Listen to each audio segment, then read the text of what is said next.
raconter l'histoire de Bunker. Elle commence fin d'année 2011. Avec Alexis, à cette époque-là, on travaillait en agence de communication. Moi, je travaille chez Publicis sur les Champs-Élysées. Un joli bureau, jolie vue, tout se passe bien. J'ai pas ce costume-là, je portais pas de costume à l'époque, ça change rien, mais l'état d'esprit y était. Et finalement, on est confronté à un problème tous les jours, c'est que notre boulot consiste essentiellement à créer et présenter des présentations. Et donc face à ce support, on se dit il y a quand même un problème dans ce milieu-là, c'est qu'on passe énormément de temps à créer ces supports-là.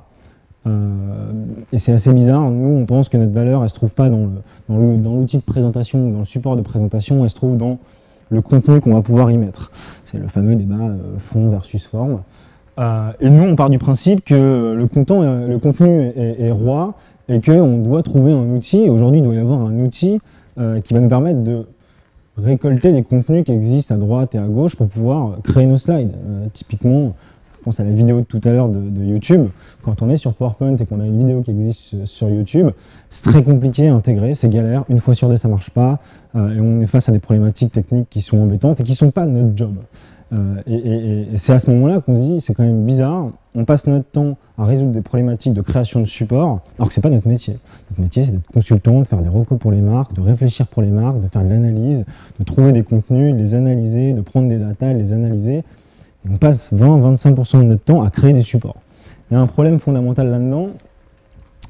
Donc on ne trouve pas d'outils. On cherche pendant un bout de temps, on se dit il n'y a personne qui se penche sur notre solution, une solution à notre problème, et ben on va se lancer. Donc à ce moment-là, goodbye Publicis, on pose notre démission tous les deux, on cherche un associé ingénieur, et on part tous les trois à Rouen.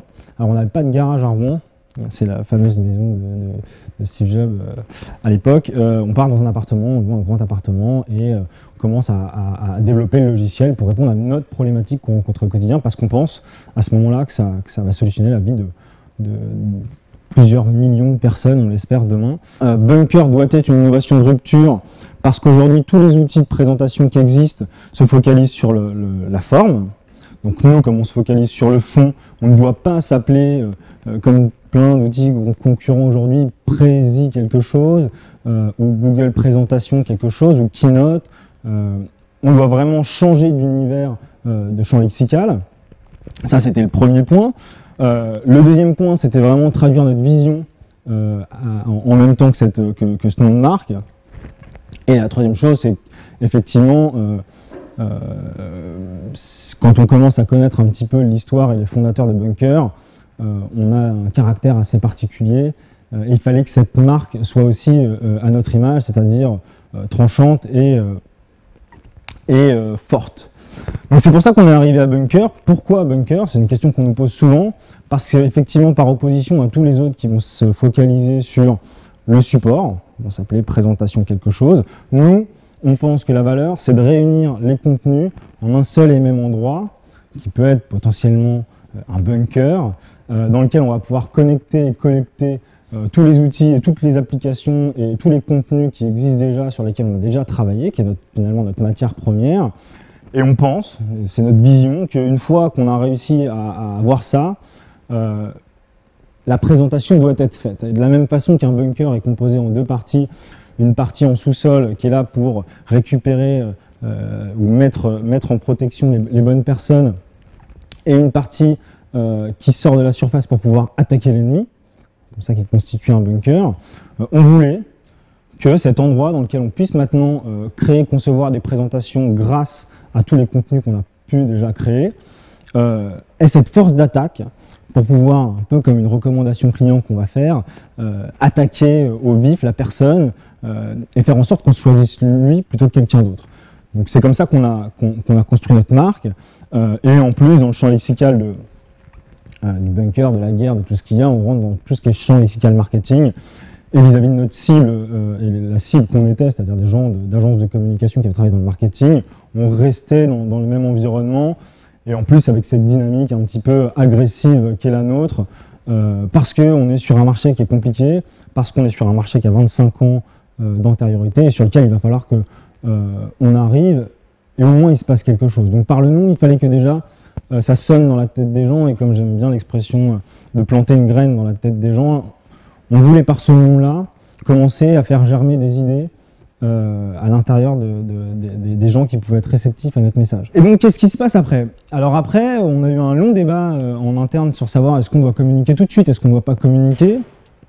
Nous qui sommes des fervents communicants dans l'âme, on s'est dit c'est pas parce qu'on n'a pas de produit qu'on va pas communiquer. Donc on a décidé, dès quasiment la première semaine de l'aventure Bunker, à l'époque où il n'y avait même pas encore de produit, on était en train de tout développer, de lancer un site web sur lequel on allait mettre finalement notre première communication et notre premier message.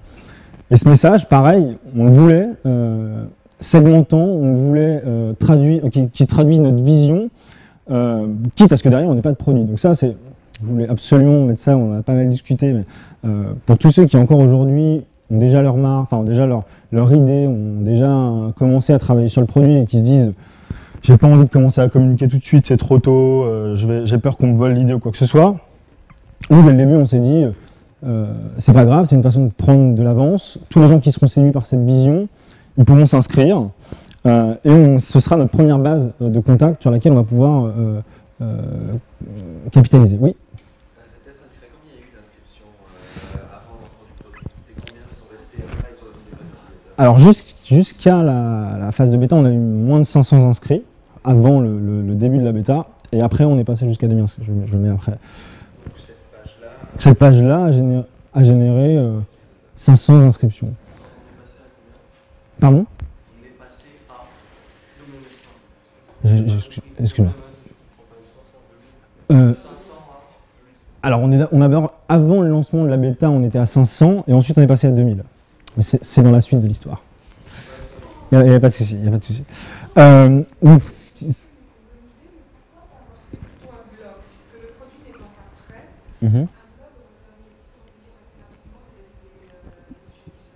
pourquoi pas? Pourquoi pas? Effectivement, on avait un blog en parallèle qui racontait notre travail du quotidien, mais on voulait une page d'atterrissage où chaque personne qui se dise « Tiens, Edouard et Alexis et Jean-Christophe, ils ont quitté leur travail, je veux savoir pourquoi », ils arrivent sur une réponse à leur première question. On voulait absolument que notre vision et notre message premier existent à la portée d'un clic de n'importe qui. Ouais, exactement. Et là, on n'avait rien de sorti. Personne n'avait accès à quoi que ce soit, parce que nous, on n'avait même pas accès à quoi que ce soit. Donc, à cette époque-là, on faisait encore des présentations sur PowerPoint. Exactement. Ce qui est très intéressant, c'est qu'à cette époque-là, on décide d'avoir un message très tranchant et une promesse au-delà de nos espérances qui est créée automatiquement aux présentations. Bien évidemment, l'idée, c'est de s'adresser à tous les gens qui, tous les jours, font des présentations et qui rêvent d'une chose comme nous, d'un produit comme on l'a imaginé à l'époque où on travaille en agence, c'est de se dire, une fois que j'ai fait mon job, la presse, elle doit se faire automatiquement. C'est pas mon travail de faire du design, c'est pas mon travail de remettre en forme des choses. Une fois que j'ai bien bossé, que j'ai ma matière, la présentation doit se faire automatiquement. Effectivement, nous, on savait que derrière, le produit qu'on était en train de faire ne répondrait pas à cette attente. On n'avait pas créé un logiciel totalement intelligent qui allait prendre les choses d'un coup et faire la présentation sur demande. Mais au moins, on s'est dit, on va arriver à réunir et faire inscrire tous les gens qui s'intéressent à ça et qui, à un moment donné dans leur tête, se sont dit « ça, c'est mon problème ». Donc ça, c'est important aussi dans la construction de votre marque et de votre message, c'est que vous avez votre vision, qu'est-ce qui vous fait avancer tous les jours, qui est votre drapeau final, là où vous voulez aller à la fin, et c'est la promesse que vous avez vis-à-vis de ces gens-là. C'est un peu le pourquoi, c'est votre raison d'être, qu'est-ce que vous avez envie de solutionner dans la vie des gens, donc quel est le problème. Et ça, c'est bien parce que une fois que vous mettez ça sur le papier, s'il y a 1000 personnes qui viennent sur ce site-là avec une promesse défiant toute concurrence et que sur les 1000 personnes, il n'y a pas 10 personnes qui se sont inscrites, bah déjà on peut commencer à se poser des questions de est-ce que je résous un problème qui compte pour les gens? Est-ce que dans mon garage, je ne me suis pas à un moment donné trop projeté et que ce que j'essaye de faire ne touche personne? Donc ça c'est bien aussi pour commencer à tester son idée, tester son message, savoir s'il y a de la répercussion et si ça marche. Et suite à ça, on a eu beaucoup d'emails de gens qui ne voulaient pas s'inscrire, qui nous disaient non mais est-ce que vous le faites vraiment? Pourquoi bunker? C'est trop agressif, l'image d'un bunker, qui plus est de la Seconde Guerre mondiale, vous n'avez pas le droit de communiquer comme ça. Pas grave. C'est pas grave. À ce moment-là, on a un dialogue qui se crée, et c'est ce qu'on disait, il y a de la relation qui se crée, on peut échanger avec la personne, peut lui dire qu'effectivement, on n'est pas pour la réinsertion des nazis en Europe, qu'on a des valeurs derrière, et qu'on est en train de solutionner un problème d'entreprise, et que s'il a envie de voir ce qui se passe derrière, il peut s'inscrire, que ça ne coûte rien, et qu'on ne le spammera pas. Donc ça, c'était des choses importantes, et comme vous voyez, à cette époque, on avait bien anticipé, mais on avait des comptes à rebours de 32 jours qui étaient totalement loufoques, pour laisser patience aux gens d'attendre.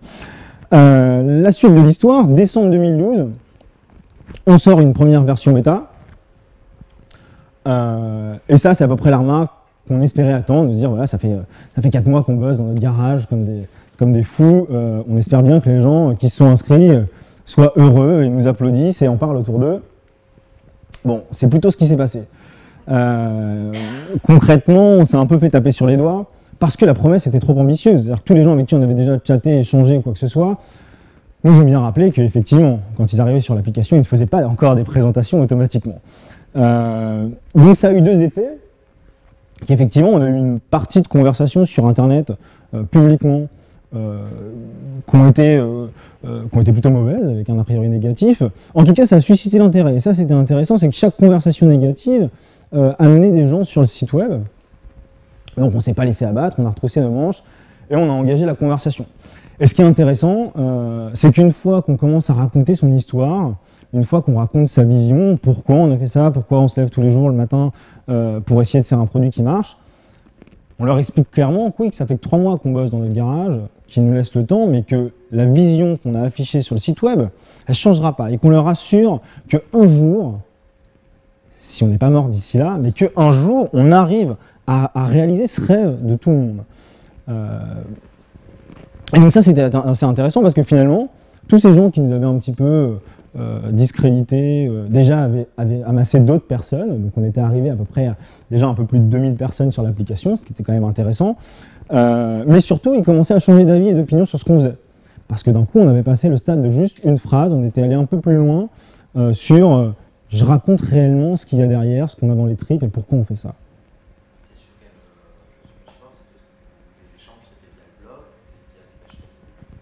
Alors, on avait un outil dès le début qui s'appelle Intercom, qui est une app géniale, qui permet de créer un chat et un CRM directement dans l'app.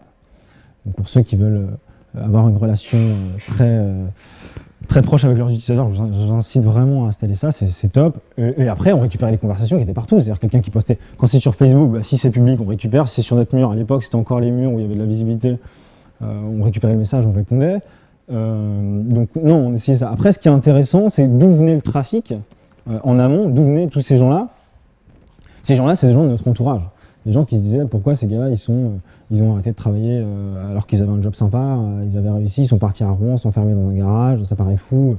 Donc finalement, c'est plus l'intérêt qui a été suscité au début, le fait que dès le début, sur nos profils LinkedIn, Facebook et quoi que ce soit, on avait mis qu'on avait commencé cette aventure, que nous, en tant que fondateurs, on commençait à la raconter tous les jours, on commençait à personnifier ce qui se passait, on mettait des photos, on faisait des blog posts, on racontait l'histoire, parce qu'on avait besoin de l'exprimer, parce que ça fait aussi partie de nous de communiquer, et parce qu'aussi on voulait construire ce produit avec les utilisateurs, parce que le problème qu'on cherche à résoudre aujourd'hui, et c'est comme ça qu'on voit les choses, c'est pas notre problème.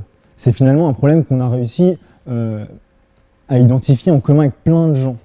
Le problème de la présentation, c'est quelque chose qui dure, et c'est un petit peu ça qu'on voulait prouver dès le début, c'est de se dire, est-ce que ce problème qu'on résout, ça focalise assez de gens sur une plateforme pour qu'ils viennent s'inscrire, pour qu'ils viennent s'intéresser, pour qu'ils viennent liker une page Facebook.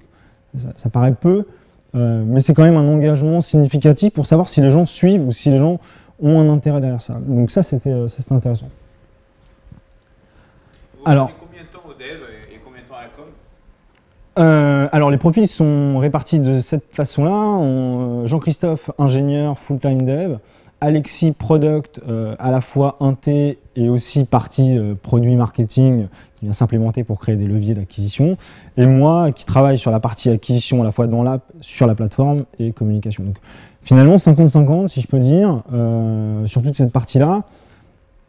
Sachant qu'à ce moment-là, on n'est pas non plus en mode proactif, on ne commence pas à contacter les journalistes, on est vraiment plutôt juste notre communauté proche, qu'est-ce qu'ils perçoivent, comment ils le ressentent.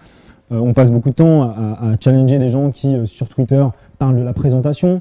on se dit, bah tiens, on va essayer de récupérer quelle est leur frustration vis-à-vis de ça, parce qu'ils en parlent publiquement, c'est pas, on leur a pas dit, tiens, il y a Bunker, parlez-en. Non, ils sont arrivés, ils ont dit, tiens, Prési, j'ai essayé, je déteste. Nous, on récupère cette conversation et on rentre en conversation, on leur dit, écoute, on travaille sur quelque chose de nouveau, pourquoi, comment, parce que c'est tous ces gens-là qui, à un moment donné, manifestent une frustration qui vont être intéressants de faire. La veille de réseaux sociaux, pour les plaindre des gens qui sont frustrés avec les... Avec d'autres outils, ouais. On a fait ce genre de choses. Pas sur des échantillons monstres, mais déjà pour avoir une tonalité. Et surtout, ça permet de toucher des communautés de gens qui ont à peu près le même métier, qui ont à peu près les mêmes problématiques et qui font à peu près tous des présentations. Donc d'un coup, et ça on l'a vu bien après, mais quand une personne commence à s'inscrire, à voir la promesse, on voit que n'importe où ce soit dans le monde, il y a un petit groupe qui s'inscrit. Ça ne veut pas dire qu'ils utilisent, mais on voit qu'il y a un intérêt qui émerge parce que la personne elle a pu présenter quelque chose sur Bunker et elle va lui dire voilà, voilà ce que tu peux faire, c'est sympa, viens essayer, ils essayent. Et donc ça aussi c'est quelque chose d'intéressant, comme on disait, pour produire le bouche à oreille qui va peut-être être vital au début pour votre boîte, parce que personne n'a les moyens de communiquer. La seule chose qu'on a, c'est du temps, des idées et des histoires à raconter. Donc c'est ça qui va être important, c'est capitaliser là-dessus, parce que vous n'êtes pas Orange, vous n'avez pas 150 000 € de budget média à investir pour parler de votre nouveau produit, donc malheureusement, il va falloir faire avec. Donc avec les moyens du bord, on rencontre les gens, parce qu'en vrai, le média, à quoi il sert? À connecter une cible à une solution. Donc si réellement vous avez une solution qui touche les gens, allez voir les gens, racontez-leur votre truc. Ça marchera. On a fait des petits meet-up, des petites réunions, on a essayé de faire effervescence autour de cette problématique-là. Et je ne sais pas comment ça serait passé, mais si on avait eu beaucoup de gens qui nous avaient dit non mais en fait on s'en fout de votre problème, pour nous il n'y a pas de problème, bah, peut-être qu'on aurait arrêté plus tôt que prévu, parce que là c'était plus l'entrain des gens qui disaient non mais c'est vrai, c'est totalement fou, pourquoi on passe notre temps à mettre un texte dans un coin avec une flèche, avec un carré, alors que j'ai déjà toutes les chartes et toutes les datas qui existent quelque part. Donc à partir de là, ça permet d'avancer, ça permet surtout de concevoir un produit en phase avec ce qu'on entend. Et ça aussi c'est important. Donc quelques chiffres de la bêta. Donc, comme je le disais, plus de 2000 inscriptions. On a réussi à générer plus de 1000 conversations un peu partout sur les réseaux sociaux, beaucoup sur Twitter. Ça va vite, c'est plus facile. Et on a eu beaucoup de feedback utilisateurs et testeurs. Et ça, c'est vraiment, c'est ce qui va créer votre première valeur. Enfin, en tout cas, chez nous, c'est ce qui a créé la première valeur de Bunker. Parce que d'un coup, on a une communauté de gens qui s'intéressent à ce qu'on fait, qui ont envie de donner leurs mots, qui ont envie de dire voilà, pourquoi pas ça, ça c'est peut-être une bonne idée, qui commencent à nous aider. Et du coup, quand on commence à avancer dans les nouvelles features et les nouveaux projets, c'est les premiers à en parler. Et finalement, c'est un peu là notre média. Et il nous coûte moins d'argent, il nous coûte beaucoup de temps, parce que c'est énormément de temps passé dans Intercom à chatter. Mais en tout cas, c'est une pierre angulaire, parce qu'on a des gens qui sont convaincus. Et c'est ça qui est important dans toute l'histoire qu'on a vue avant, sur le why. C'est qu'une fois que vous avez répondu à la problématique de pourquoi les gens viendraient, qu'est-ce que vous allez changer dans la vie des gens, quel est l'impact émotionnel que vous allez créer chez eux, ben on se rend compte que les gens, ils se sentent à la fois redevables, mais ils se sentent partie intégrante du projet. Ils n'ont qu'une envie, c'est de monter dans le bateau et de ramer avec nous. Et ça, ça a une force bien plus forte que le média. Parce que le média, c'est juste moi, Édouard Petit, qui a fondé Bunker, je vous dis que c'est génial. Bah, effectivement, je ne vais pas vous dire que c'est nul, c'est presque évident. Donc ça, c'est pas à négliger, et on se rend compte que toutes les startups qui arrivent à créer des mouvements, parce que c'est pas des business, c'est surtout des mouvements que ça arrive à créer, vous avez juste à taper sur Twitter le nom de la startup, vous allez en avoir un avis. Et ça, c'est important. Qu'il soit bon, qu'il soit mauvais, il faut qu'il y ait un avis. Et ça, c'est quelque chose qu'on a vu toute la phase de bêta, et bien encore plus après quand on a eu la presse. Quand on est tranchant un petit peu dans sa communication, qu'on est segmentant, qu'on décide de ne pas plaire à tout le monde, et ben, il va y avoir des gens pour, il va y avoir des gens contre. C'est pas grave, la vie elle est faite comme ça, on est tous différents, on cultive tous nos différences. Mais c'est ça qui va faire qu'il va y avoir un échange et un débat, et qui va renforcer la vie des gens qui sont dans votre camp, parce qu'ils croient en votre produit, et que même si votre exécution elle est qu'à 1% de ce que vous leur promettez demain, ils sont dans le bateau, ils se disent non j'y crois, demain ils arriveront à aller plus loin. et ceux de l'autre côté qui sont convaincus que de toute façon, les solutions qui sont en place sont déjà bonnes, vont effectivement le dire aussi en disant mais non, c'est totalement absurde, ça ne sert à rien. Mais c'est pas grave. L'important c'est qu'il y a des gens qui se manifestent. S'il y a personne qui se manifeste, si personne dit non mais c'est absurde votre truc, bah des fois c'est aussi là où on décèle qu'il y a un problème dans la façon soit de communiquer, soit de présenter les choses, ou soit de proposer une solution. Donc après quasiment 6 mois de la bêta, on lance une V1, notre fameuse fusée qui décolle. Et alors je vais vous montrer la vidéo qu'on a faite à ce moment-là et comment on communique. Et donc à ce moment-là, on a... Pas obligé de mettre le son. À ce moment-là, on a toujours ce message un peu clair, un peu conquérant, un peu de warrior qui est de dire bon, maintenant vous pouvez dire au revoir à PowerPoint. On le dit sans prétention aucune.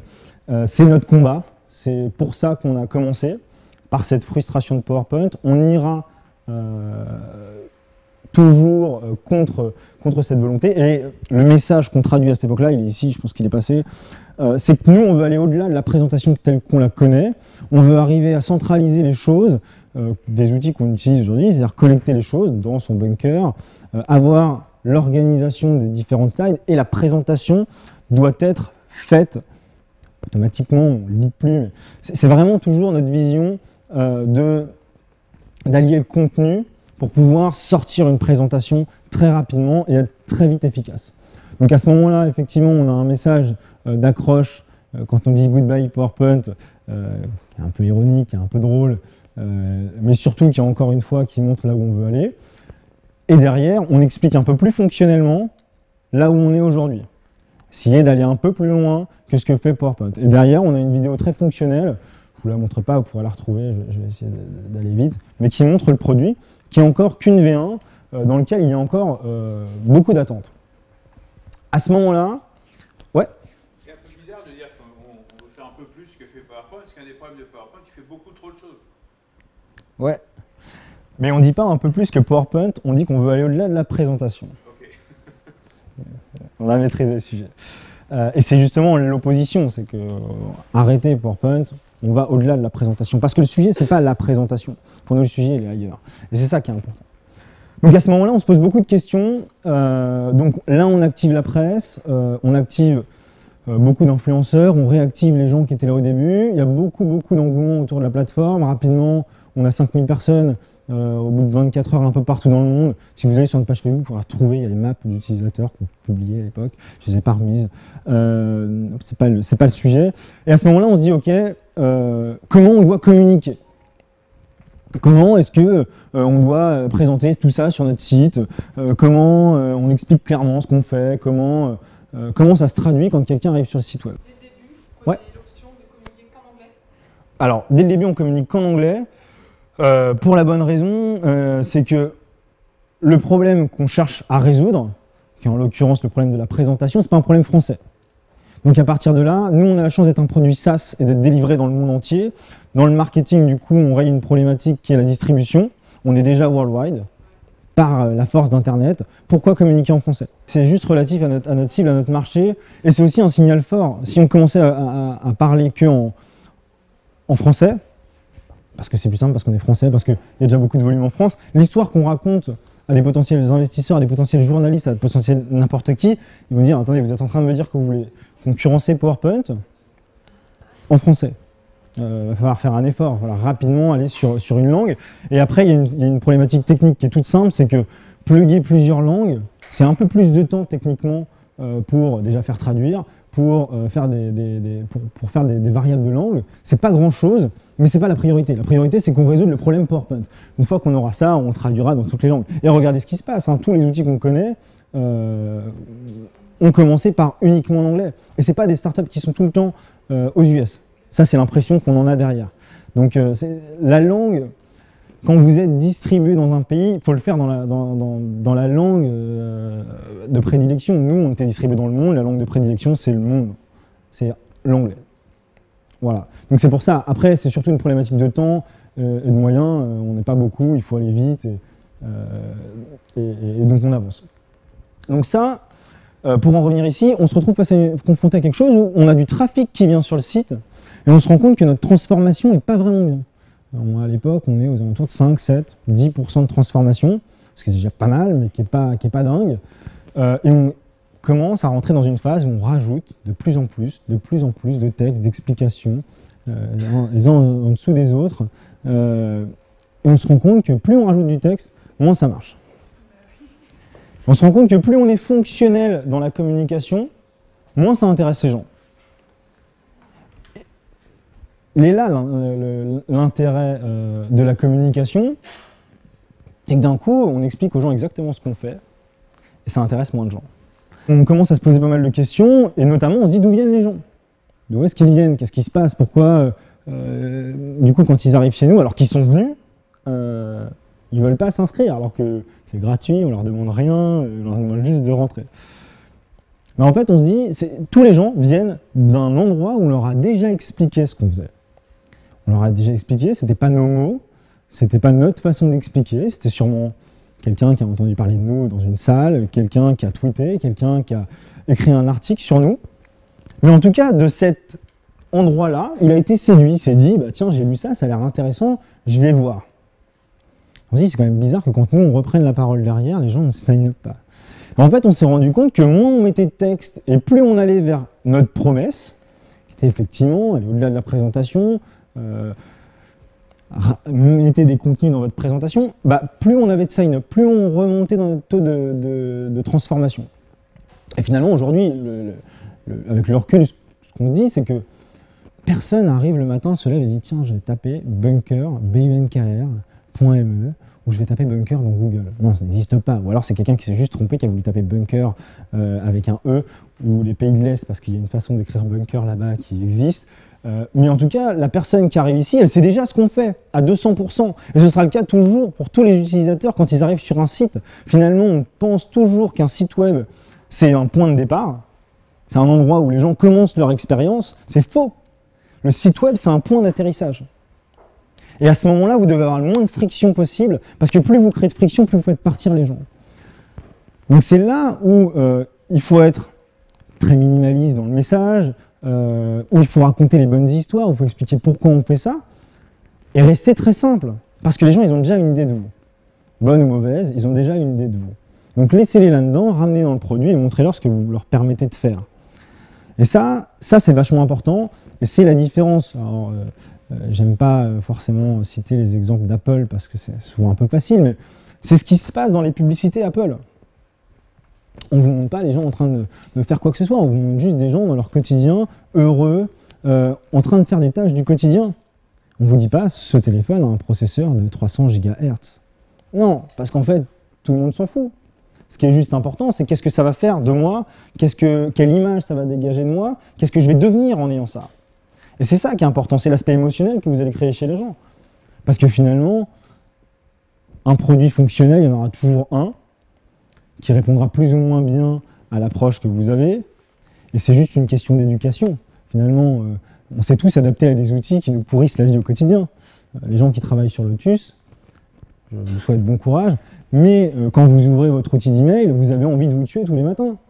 Voilà, j'ai pas besoin de le justifier, j'ai travaillé sur cet outil-là. Sauf qu'aujourd'hui, notre cerveau, il fait l'effort mental parce que c'est dans la fonction de notre travail qu'on doit faire ça, et donc on le fait. Donc vous n'avez pas besoin d'expliquer ce que ça fait, vous avez juste besoin de montrer aux gens comment ils vont être soulagés par ça, parce que ça va pouvoir leur inspirer. Et tout le monde a envie de se simplifier la vie. Donc laissez-les rêver. Alors ça, c'est quelque chose que, c'est une image que j'adore. Je ne sais pas si vous avez déjà vu cette image-là. Oui, non, oui. C'est une image qui a été qualifiée de point d'orgue par, vous noterez, notre ami Loïc, le Clemmer. C'est une image qui a été qualifiée de point de bascule dans la campagne présidentielle où M. Sarkozy devient président. En fait, on voit Nicolas Sarkozy dans une position assez chrétienne, entouré de journalistes, de blogueurs influents. Et en fait, ça avait été organisé par toute son équipe de campagne pour qu'il ait accès aux journalistes. Et donc là, pendant plusieurs heures, il a passé beaucoup de temps à expliquer sa vision, tout ce qu'il avait pour la France, ce qu'il voulait faire, à ces journalistes-là. Ça a été important parce qu'à ce moment-là, Il va pas raconter je ferai une mesure de machin. Non, un peu comme le discours d'Obama, il a donné beaucoup d'espoir à ces gens-là. Et c'est ce qui s'est ressenti dans la presse après. Ce qui s'est ressenti dans la presse après ce moment-là, c'est qu'on a eu un flot d'articles sur Nicolas Sarkozy qui disaient beaucoup de bien de ce qui allait se passer et tout l'espoir qu'on pouvait attendre de voter pour cet homme-là au présidentiel. Je fermerai la parenthèse politique après, je ne suis pas super à l'aise. En tout cas, c'est quelque chose qui est assez intéressant dans un sens comme un autre.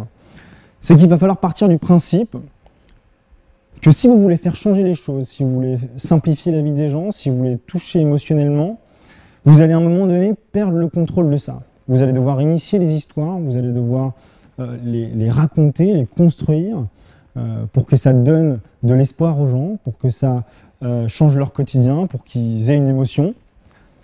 Par contre, après, le retour de bâton peut être d'autant plus fort, et c'est ce qui s'est passé avec le journaliste un peu après, pendant son élection, c'est que si vous n'arrivez pas à tenir vos promesses, ça peut devenir compliqué.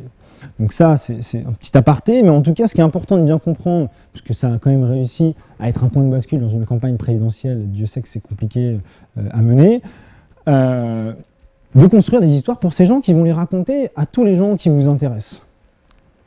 Parce que ça, déjà d'une, ça ne vous coûte pas très cher, et surtout, si vous arrivez réellement à les inspirer et à leur donner de l'espoir, il n'y a pas de raison que ce ne soit pas vrai. Ça a quand même coûté assez cher la campagne de ça. Oui, elle a coûté très cher, mais pas cet événement-là. Pas cet événement-là. Mais en tout cas, j'aime beaucoup cette image, parce qu'en plus, on voit tous les journalistes, c'est quand même une image en politique, c'est quand même assez dingue de se dire qu'un homme politique arrive à créer tant d'émotions face à un métier qui est censé prendre beaucoup de recul et beaucoup de distance face à l'information.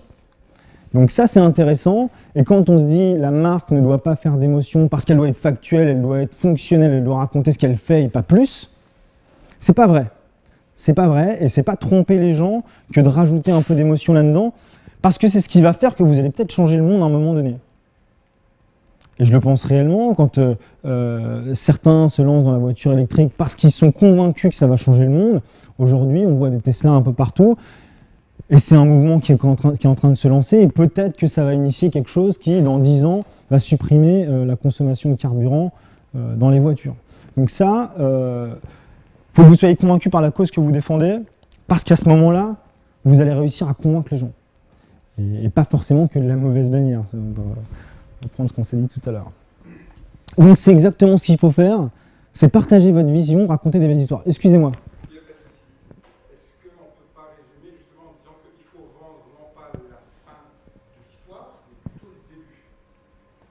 On peut vendre les deux. La seule conviction qu'il faut avoir, c'est d'être sûr qu'on arrivera à la fin de l'histoire.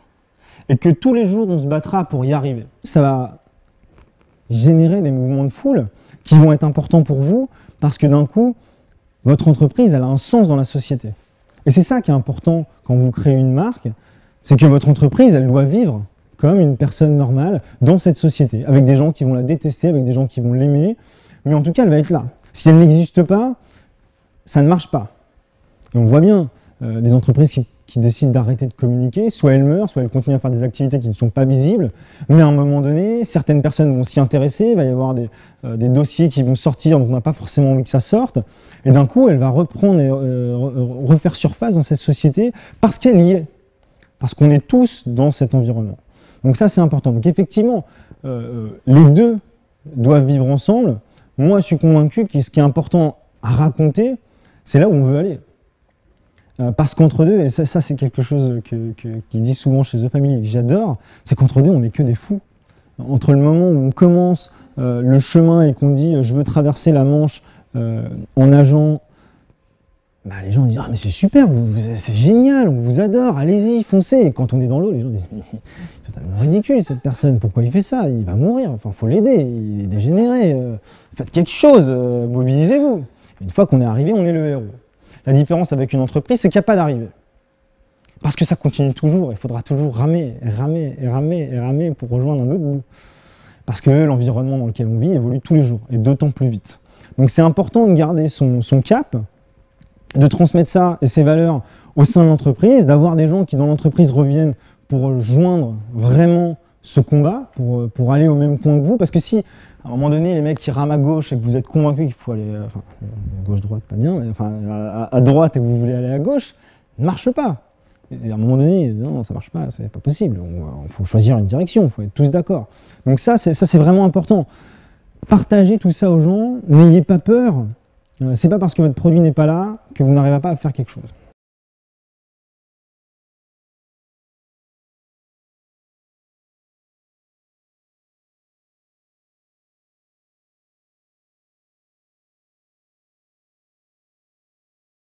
En fait, l'un n'empêche pas l'autre.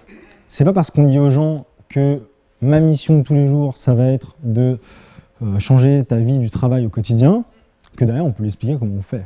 Ce qui est juste important, c'est de jamais oublier là où on veut emmener la personne. Parce que, je prends une autre métaphore, mais c'est un peu comme dans un couple, faut être d'accord où on veut aller, ensemble, parce que si dès le début on se dit juste bah tiens, qu'est-ce qu'on fait demain? Et tous les jours on se dit qu'est-ce que fait demain? Et dans la tête, il y en a un qui se dit bah moi j'aimerais bien partir faire le tour du monde les 10 prochaines années, vivre en autarcie, et que l'autre il se dit moi j'aimerais bien un mariage, des enfants. Bah à un moment donné, on va se réveiller, on va se dire bah en fait j'avais un plan et toi et on va se dire non, ça marche pas, on peut plus vivre ensemble, c'est pas possible. Donc c'est la même chose. Quand on va voir un utilisateur ou quelqu'un qui va être notre cible potentiel, il faut lui expliquer, il faut jouer carte sur table, il faut lui dire moi je vais aller par là. Moi, ma mission, ça va être d'être le challenger de PowerPoint tout le temps, en tout cas aujourd'hui, dans ce qu'il fait, parce que ma vision, c'est pas la forme, ma vision, c'est le fond. Si tu me suis, on va y aller. Si tu me suis pas, c'est pas grave. Il y a plein d'autres outils, il y a plein d'autres gens qui vont solutionner ton problème, il y a plein d'autres filles sur Terre que tu vas aimer, d'autant plus les unes que les autres. C'est pas grave, vas-y. Mais moi, je te fais la promesse qu'on ira ensemble là-bas. Et c'est pour ça qu'il faut bien se poser dès le début pourquoi on fait cette boîte, pourquoi on se pose des questions. Ouais. Tout de suite, on projette quand même à peu près de quoi ça parle. Ouais. Bah, c'est ça qu'il faut travailler. De toute façon, j'enlève pas le fait que derrière, il faut réfléchir à ce qu'on veut, se mettre d'accord avec ses associés, avec ses employés, avec tout le monde pour être d'accord sur la vision. Et ce qui est marrant, c'est que ce film d'Apple, j'adore, je suis fan totalement de ce film, parce que justement, il traduit bien ça. C'est qu'à un moment donné, ils sont arrivés à un point de rupture et il dit « Ok les gars, on a fait plein de trucs, on a fait des erreurs, on s'est trompé, c'est pas grave. Je suis revenu, je suis Steve Jobs, ouais, il a la classe. Mais c'est surtout que derrière, il leur dit, moi, avec vous, là, il ne fait pas un parterre de journalistes. Il dit, moi et vous, qui sont mes employés, mais sûrement mes N-1 à tout le monde, voilà ce qu'on était avant, voilà ce qu'on redevient. C'est-à-dire, on redevient le challenger de Microsoft qui pense différemment, qui ne va pas vous mettre dans une case, qui va arrêter de faire penser les gens que les gens qui sont fous ne sont pas des gens qui peuvent changer le monde. Nous, on va se placer là. Est-ce que vous me suivez? Et c'est vachement important de se mettre d'accord avec son équipe parce que, et vous le voyez bien, moi j'ai bossé pour plein de marques, des fois on rencontre des gens qui travaillent pour une marque tous les jours, qui sont pas prêts à mettre le logo de leur employeur sur le torse tous les jours. Moi je suis désolé, je trouve que c'est le minimum. Si on est venu pour les bonnes raisons dans une entreprise, parce qu'elle a des valeurs et parce qu'elle va nous offrir quelque chose d'important dans ma vie, l'entreprise, c'est quelque chose qui va vous prendre 60-70% de votre vie. Donc à partir de ce moment-là, embrassez le truc à fond. Sinon, choisissez autre chose. Il y a plein d'entreprises dans le monde. Il y a la place partout. Donc ça, c'est quelque chose qui a toujours été fort pour nous parce qu'on l'a toujours cru, défendu auprès de nos clients quand on travaillait pour les agences, quand on travaillait dans les agences pour les annonceurs. Et encore quelque chose qu'on défend aujourd'hui, c'est que on doit tous être d'accord. Si quelqu'un veut monter dans le bateau, il monte. Il y a de la place. Il n'y a pas de souci. Par contre, dans le bateau, il y a des règles. Il y a des règles, il y a des devoirs. On avance tous ensemble. On réussira tous ensemble. On ne laissera personne sur la touche. À partir de ce moment-là, mettez le t-shirt, pas le t-shirt, on s'en fiche. C'est pas un costume, on n'est pas à McDonald's. C'est juste que moi, je le porte parce que je pense que ce combat-là, il peut changer la vie des gens, donc je suis fier de cette marque-là. Donc ça, c'est quelque chose qui est important et du coup qui découle de tout ça. Et ça nous paraît un combat légitime et donc on avance dans ce sens-là. C'est normal que plein de gens n'adhèrent pas à tout, c'est pas grave. Mais il faut qu'on avance au moins avec les mêmes valeurs, comme dans un couple, comme dans plein d'autres situations. On va essayer d'avancer vite. Rapidement, quelques chiffres. Je vous enverrai la présentation, comme ça vous aurez les chiffres. Après, vous l'avez activé avec l'aide d'un professionnel ou vous l'avez fait ça fait aussi un peu partie de notre boulot d'avant, donc on avait quelques contacts, et la presse, pour moi, c'est des marches qu'on monte les unes après les autres, c'est-à-dire que on a tout de suite l'envie d'avoir des articles dans Le Monde, dans TechCrunch et dans tous les blogs dans lesquels on rêve d'apparaître parce qu'on les lit tous les jours. La réalité, c'est que d'abord, on a besoin d'avoir de l'attraction, d'avoir des conversations dans les tout petits blogs, et puis dans les blogs un tout petit peu au-dessus. Et puis finalement, bah, ça se fait au fur et à mesure, et d'un coup, il y a des journalistes qui tombent directement dessus parce qu'on en a parlé. C'est comme la chance, ça se provoque, je pense. Après, c'est des relations très serrées qu'il faut entretenir avec les journalistes. Et ça s'initie dans des meet-ups. Voilà. Aujourd'hui, c'est quelque chose qui est très compliqué à manœuvrer, les RP. Mais ça a commencé par les gens qui étaient venus dans l'app tout au début, qui ont écrit les premiers articles sur nous. Et ça nous a servi pour aller raconter cette histoire-là à d'autres journalistes. Ils nous ont dit ouais, j'avais vu, j'avais entendu parler, j'avais vu un tweet. Et là, il y a quelque chose qui se passe. Donc après, on n'a pas non plus eu une couverture presse de malade. On n'est pas passé par une agence RP. Parce que aussi, voilà, c'est quelque chose que moi je faisais déjà un peu dans mes autres expériences, donc ça fait partie de mon job. Et la donnée qui a été importante autour de notre message, autour de la construction de notre homepage, parce que finalement c'est ça qui est important, c'est votre porte d'entrée, hein, c'est là où les gens vont pouvoir arriver. On est passé de 7 à 28% de transformation sur la homepage. C'est assez fou. J'avais déjà fait une petite conférence là-dessus, mais c'est marrant parce qu'en fait, plus on retire des choses, plus les gens ils viennent s'inscrire. Alors après, il y a des déperditions à chaque étape d'après, faut pas l'oublier, vous avez un funnel, hein. Mais au moins ils sont passés, vous avez leur email, vous allez pouvoir engager une conversation, leur dire pourquoi vous n'êtes pas allé plus loin, qu'est-ce qui vous manque, pourquoi la promesse ne vous correspond pas, et au moins on discute d'une promesse. Quand on parle trop fonctionnel, il y a juste quelqu'un qui va s'arrêter, qui va lire une ligne et qui va dire « Ah non, si j'ai pas ça, je peux pas ». Alors que si ça se trouve, dans 2 semaines, vous l'avez. Et du coup, il ne veut plus retourner parce que dans sa tête, vous n'avez pas ça. En fait, il aurait très bien pu l'utiliser pendant 2 semaines sans savoir que vous ne gériez pas tel type de choses ou tel type de choses. Donc ça aussi, c'est important. Essayez d'enlever les freins grâce à la communication et à l'histoire que vous racontez pour emmener les gens au maximum avec vous. Parce qu'une fois que vous avez créé ce lien-là, bah, ça se trouve, c'est un journaliste et vous lui envoyez un message, il dit ah, « J'adore, je vais écrire un article sur vous ». Et c'est comme ça que vous allez créer des liens et faire bouger un petit peu les gens. Ouais.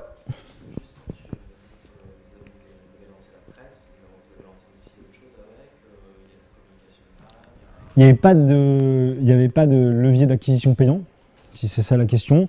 Après, on a beaucoup joué sur l'aspect communautaire, puisqu'on avait déjà des gens, donc on a capitalisé.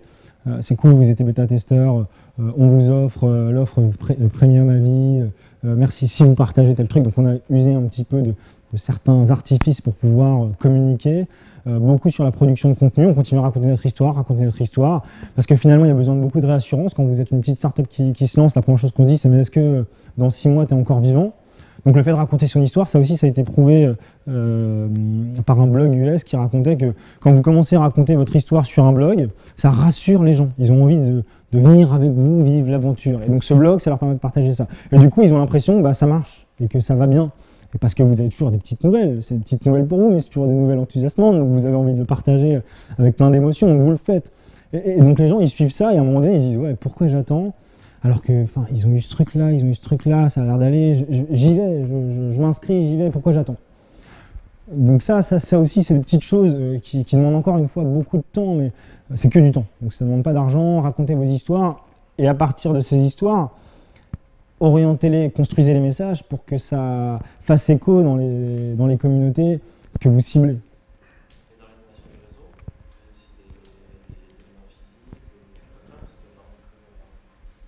On a fait plein de trucs. On a essayé les événements. Le problème de l'événement, c'est que du coup, il y a une problématique de localité et que pour nous, je le répète, la France, c'est un marché qui est très compliqué. On a des cycles pour rentrer dans les entreprises qui sont très longs. Et donc, du coup, on a des cycles beaucoup plus courts à l'étranger. Et donc, on passe plus de temps avec nos utilisateurs étrangers. C'est une question. C'est aussi ça l'avantage d'avoir à un moment donné cette distribution dans le monde, c'est que si à un moment donné, vous passez 10 minutes avec un utilisateur au Brésil et qu'il devient utilisateur et qu'il en parle à 10 personnes, etc., et qu'il vous faut 10 heures de hangout chat avec un Français ou de rendez-vous, meeting et compagnie, parce qu'ils veulent vous voir, c'est quand même bien, l'entreprise, vous pourrez nous faire une présentation, c'est quand même cool, j'ai invité le responsable, et qu'au final, on passe 10 heures et ça n'a rien fait, ça sert à rien, même si le volume au début était peut-être de 100 personnes potentielles ou de 200, on n'avance pas. Donc ça aussi, ça permet d'avoir le luxe de se dire, tant pis, je me focalise sur ce qui marche le mieux, ça me coûte moins cher, ça me prend moins de temps, et à date, je ne peux pas faire mieux. Donc ça aussi, ça permet d'aller vite. Et c'est tout bête, hein, mais les gens qui commencent à prendre l'outil en main, et ça, vous pouvez discuter avec toutes les startups qui commencent à grossir, quand il y a des gens qui réellement utilisent votre produit, il y a un phénomène qui fait que ça fleurit autour. C'est tout bête. Les gens disent, ah bah tiens, j'ai testé ce truc-là, il faut que je te montre, tiens, j'ai mis sur mon smartphone, tiens, regarde, c'est ça. Ce qu'on disait tout à l'heure, la belle histoire, c'est l'histoire qu'on a envie de raconter à sa soirée entre potes. On a monté un petit programme ambassadeur sur plusieurs leviers, sur plusieurs niveaux, sur plusieurs étapes, en fonction de nos problématiques. Au début, on s'est juste orienté sur nos amis qui étaient à l'étranger, qui finissaient leur cursus scolaire, et on s'est dit, ils sont à l'étranger, tant mieux, enfin, on ne va pas aller appeler des gens, on ne sait pas qui ils sont, donc on se focalise là-dessus, ça a un peu pris, et derrière, on s'est dit, on a des utilisateurs, on les contacte, est-ce que vous avez envie de nous aider? On vous envoie des packs de goodies, allez à des événements, on vous offre les entrées, enfin, on a essayé plein de choses. C'est aussi ça, d'être dans une start-up, c'est qu'il n'y a pas de vérité. Contrairement à une entreprise où on a les moyens de pouvoir investir dans des leviers qui, par expérience de ces entreprises-là, marchent, pour des boîtes comme les nôtres, on ne sait pas ce qui marche. On l'apprend tous les jours. Et on teste plein de choses qui n'ont aucun impact sur ce qu'on fait et on le tue. C'est pas grave, le but c'est d'avancer. C'est plus des problématiques d'acquisition. Mais la communication, elle sert dans tous ces cycles-là. Parce qu'effectivement, c'est toujours la première chose qu'on raconte. Parce que si les gens s'arrêtent au produit, à la bêta, les premiers qui sont venus, ils disent ok, le produit est nul, les mecs ils ont sorti un truc qui est nul, pourquoi je suivrai l'aventure? Je me désabonne, je me désinscris. Alors que si on leur raconte bien la vision et qu'ils la comprennent bien, c'est encore des gens qui aujourd'hui sont là et qui disent ah j'adore et tout, je pourrais avoir des stickers pour mon fils, machin, ah c'est marrant, c'est sympa. Et c'est ces gens-là qui véhiculent tous les jours un peu plus notre vision. Il y avait une autre question là. La partie éditoriale justement, Ouais. chez vous, elle était au sein de l'équipe, vous étiez combien déjà? Elle était gérée par une personne ou tout le monde? Alors c'est un débat en interne. Moi j'aimerais bien que tout le monde participe à cet aspect éditorial. La réalité c'est que focus produit, donc les gens qui ont du temps pour le produit font le produit, c'est moi qui rédige. Maintenant il y a Héloïse qui m'aide, qui est part-time avec nous là-dessus. On avance, on essaie d'avancer. L'idée c'est vrai que c'est bien que tout le monde puisse prendre la parole, parce que chacun est expert dans son domaine, chacun a une vision, aussi la vision, et une explication. Et ça c'est bien, je pense que c'est bien que tout le monde la partage. Parce qu'un développeur a autant de légitimité à parler de bunker, à parler de la vision que moi. Il n'y a pas de personne plus publique que l'autre, il n'y a pas de gestion de la communication, non, c'est pas toi qui parles, c'est lui. Tout le monde sait pourquoi on est là et il n'y a pas d'ambiguïté là-dessus. Après, les mots avec lesquels il l'utilise, presque envie de dire, c'est pas grave. Donc on avance là-dessus. J'aimerais bien que tout le monde participe, si vous m'entendez les gars. C'est un signal, merci pour la perche. J'espère qu'on arrivera à le faire. Quand on arrivera à avancer beaucoup plus vite sur le produit, ça va venir. Là maintenant on est 7, donc on commence à mettre en place des process et ça devrait arriver, j'espère. Parce que je le dis, là, en ce moment, après la levée de fonds, on a décidé de retravailler sur le produit, de remettre à plat tout le produit. Aussi, pour une raison aussi en interne dans l'équipe, pour que tout le monde comprenne bien que c'est son produit. Chaque employé dans l'entreprise, on décide de l'investir en BSPCE, ça nous paraît légitime, on mène tous un combat, tout le monde doit être impliqué dans la réussite de ce combat. Si ça marche, tout le monde sera récompensé. Ça c'est important pour nous. Et donc à partir de là, c'était un moment où on savait qu'on avait l'opportunité de pouvoir remettre pas mal de choses où on s'était trompé, parce qu'on apprend tous les jours, à plat. C'était le bon moment, on repart à zéro. Et on est en phase de test là à partir du 15 novembre en bêta privée, on repart en bêta fermée. Donc on mettra moins dessus, avec un message moins tranchant pour l'instant. Et en janvier, on va migrer tout le monde sur la version. Et effectivement, on a du mal à avoir aujourd'hui une vision long terme sur l'adaptation des gens, parce que chaque 6 mois, on refait l'app. On s'est beaucoup cherché, c'est le but de tester les choses. Encore une fois, et c'était marrant parce que j'ai ressorti mon premier deck de bunker avec Fleur, parce que je ne savais pas vraiment si je formulais ma vision à l'époque de la même façon. J'étais en train de vous raconter que la vision, elle doit rester la même. Et j'ai ressorti un document fait sous PowerPoint au moment où on allait se lancer, la bêta en décembre, 16 décembre, finalisé à 22h09, on me rappelle bien. Et le document racontait mot pour mot la vision qu'on avait écrite. Donc ça, effectivement, c'est toujours le combat qu'on mène. On sait qu'on n'a pas trouvé l'antidote aujourd'hui, on en est convaincu. On sait que l'exécution produit telle qu'on l'a pensé, c'est pas forcément la bonne, parce qu'on était 3, parce qu'on n'avait pas de product designer, parce qu'on n'avait pas une équipe technique qui nous permettait forcément de faire ce qu'on veut. Il faut avancer vite, il faut aller vite. Ce qui est important aujourd'hui, c'est qu'on a des gens qui sont là, qui croient en la vision et qui attendent, un peu comme vous, qui attendent qu'on arrive à solutionner ce problème. Donc en tout cas, merci beaucoup Edouard, je pense que ça vous a passionné.